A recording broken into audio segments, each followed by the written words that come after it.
This is For the Governed, a podcast series brought to you by Athalonz. Here are your hosts, Tim Markison and Ron Cates. Welcome to the Athalonz podcast, where we talk about shoes, sports, life, physics, science, you name it. We talk about everything. I'm Ron Cates. With me is Tim Markison, the CEO and founder of Athalonz. Today's subject is being fired sucks, then not so much. Tim, this is a topic you came up with, so you're going to have to explain to us what that means. Yeah. So I have been fired twice in my career. Hard to imagine. Yeah, isn't it? But it's true. And it really were both times blessing in disguise. So at the moment it sucked. So the first time I was fired, I was working as an electrical engineer designing power supplies for a startup company. And this was during the time that, shortly after when my daughter had her open heart surgery and recovered, and we had gotten sued by the hospital, which we talked about in another podcast. So I had made the decision to go to law school. So I was working at this company when I started law school. 3 weeks into law school, they fired me. Prior to going to law school, I was working 60 plus hours a week. And then with law school, I went down to 40. And there were other issues. I quite frankly, I was better at what I did than my boss. And that created tension. And I did not handle that situation well. So Well, you were just out of school too, right? Yes, so 26. Yeah. You really didn't have all this experience that you have now. Yeah. So I would definitely handle it differently. So I was fired. I was fired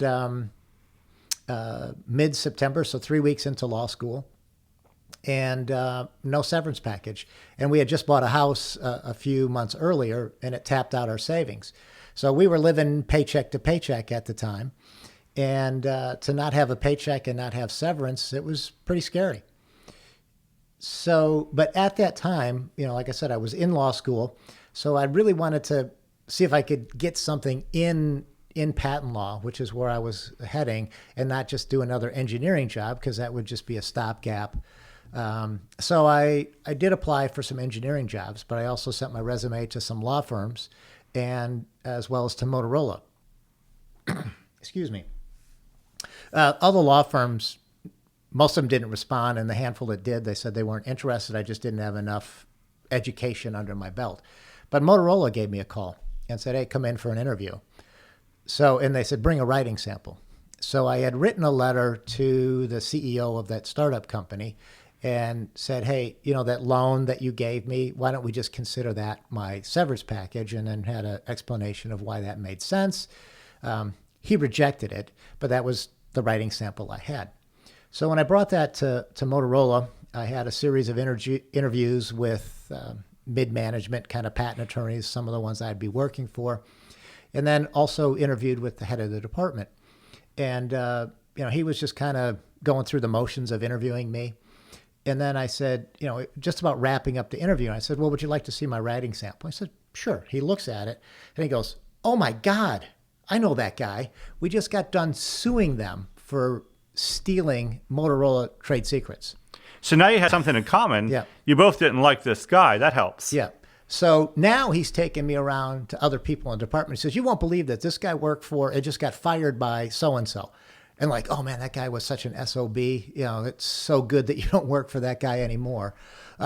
2 weeks later, they hired me. So so October 31st of 1988, I started working at Motorola's patent department as a patent engineer while I was in law school. And I don't know where my patent career would have gone had it not been for that, because I had such a great experience at Motorola. I learned so much about how to be a patent attorney and how to really represent clients.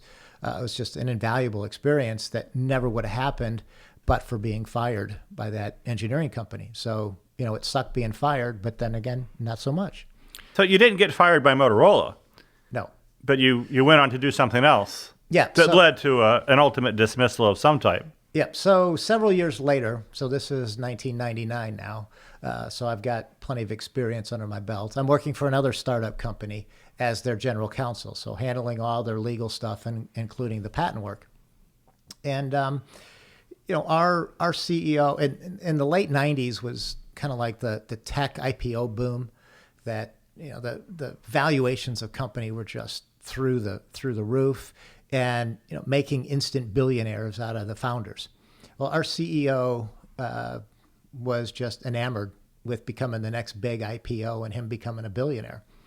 And he picked a specific communication technology that the market was shrinking for.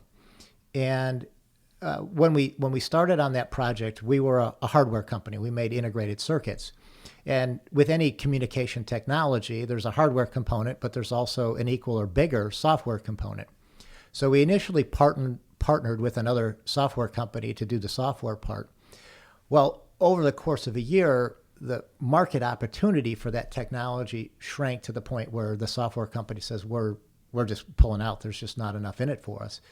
So our CEO at the time, he was so, again, enamored with being the next big thing. He says, we'll push forward. So he hired an engineer, a software team. And at the time when that transition happened, we had 35 total employees in the company. He hired over 70 software engineers to do the development of the software.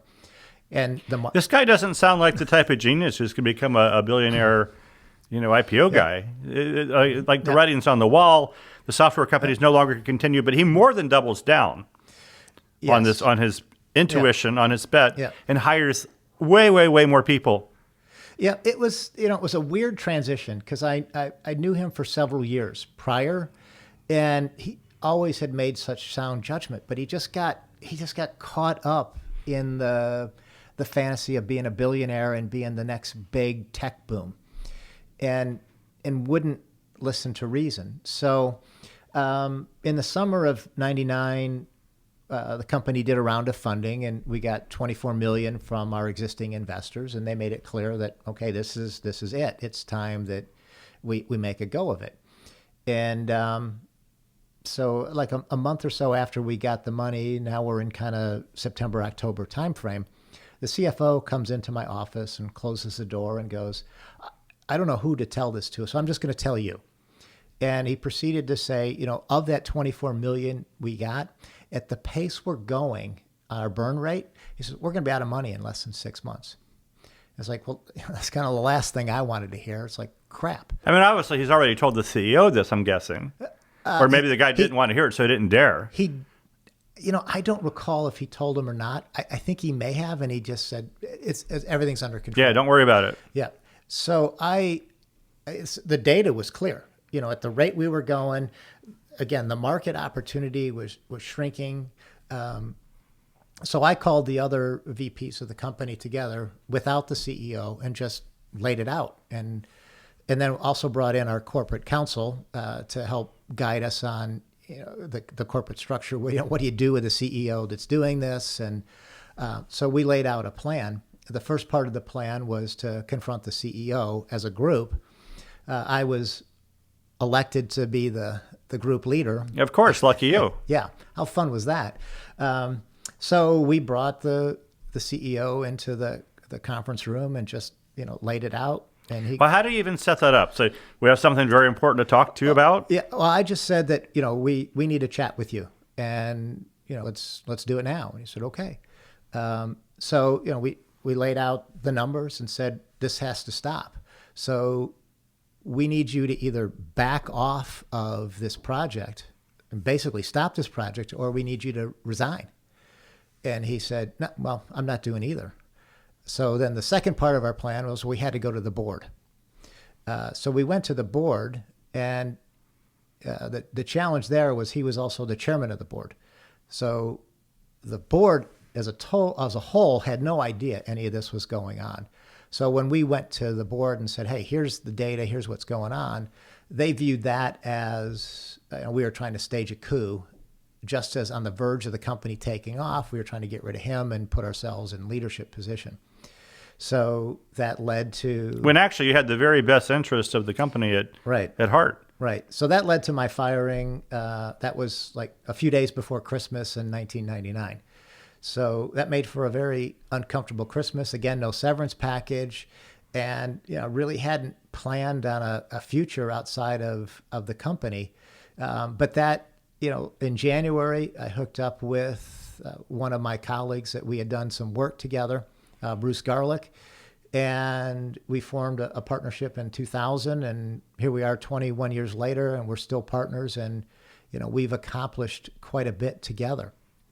And so very proud of what we did there, and ended up, financially in a much, much better position. So again, being fired sucked, but then, not so much, because it led to new opportunities that wouldn't have arose had it not been for being fired. So you went from being fired twice to becoming one of the country's most successful patent attorneys, a partner in one of the country's most successful patent attorney firms. Yeah, we're certainly one of the most accomplished. It's hard to say. Well, I know that. I know you don't want to brag. That's okay, but I know the facts. So maybe it doesn't. Maybe it's not so bad to get fired, or maybe at first it sucks, but then later it's not so bad. Yeah, and then with respect to that company that I was fired from, 2 months later they fired the CEO. The board investigated what we said and found that everything we said was true. And then a few years later, they actually had a moderately successful IPO with an entirely different technology, the one we had actually recommended that they should pursue.